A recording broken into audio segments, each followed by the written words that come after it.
2 മാസത്തെ വെക്കേഷന്റെ തിരക്കാണ്. കുഞ്ഞു പീടിയിട്ട് കച്ചവടം പൊടിപൊടിക്കുന്ന തിരക്കിലാണ് നമ്മുടെ നാട്ടിലെ അധിക കുട്ടികളും. നോർത്ത് ബംഗാളിലെ ഇസ്ലാംപൂരിനടുത്ത ഗുഞ്ചരിയ മാർക്കറ്റിലൂടെയാണ് ഇന്നത്തെ യാത്ര. പോകുമ്പോൾ തന്നെ ഫസ്റ്റ് ഒരു പൂരിക്കട കണ്ടു. അവിടെ കയറി 2 പൂരി കഴിച്ചു. ഒരു പൂരിക്ക് 5 രൂപയാണ്. ബാജി ഫ്രീ ആണ്. അതാണ് ഏറ്റവും നല്ല ഹൈലൈറ്റ്.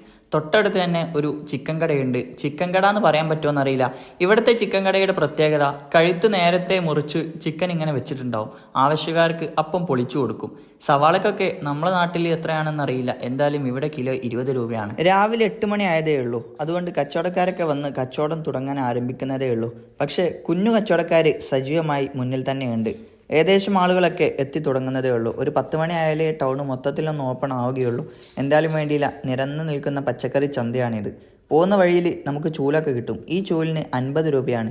ഈർക്കിൽ കൊണ്ട് മെടഞ്ഞുണ്ടാക്കിയ ചൂല്. നമ്മുടെ നാട്ടിൽ എത്രയാണെന്ന് അറിയില്ല. ഇനിയാണ് കുഞ്ഞു കച്ചവടക്കാരുടെ സീസൺ. ഈ കച്ചവടം ചെയ്യുന്നത് ആ കുഞ്ഞു കുട്ടിയാണ്. ഈ ഗ്ലാസ് കണ്ടപ്പോൾ ഭയങ്കര ഇഷ്ടമായി. ഇത് ചാണകം കൊണ്ടുണ്ടാക്കുന്ന ഗ്ലാസ്സാണ്. ഇത് ഗ്ലാസ്സാണ് കേട്ടോ, മറ്റൊന്നല്ല. ഗ്ലാസ് ഉണ്ട്, അതുപോലെ തന്നെ പാത്രമുണ്ട്.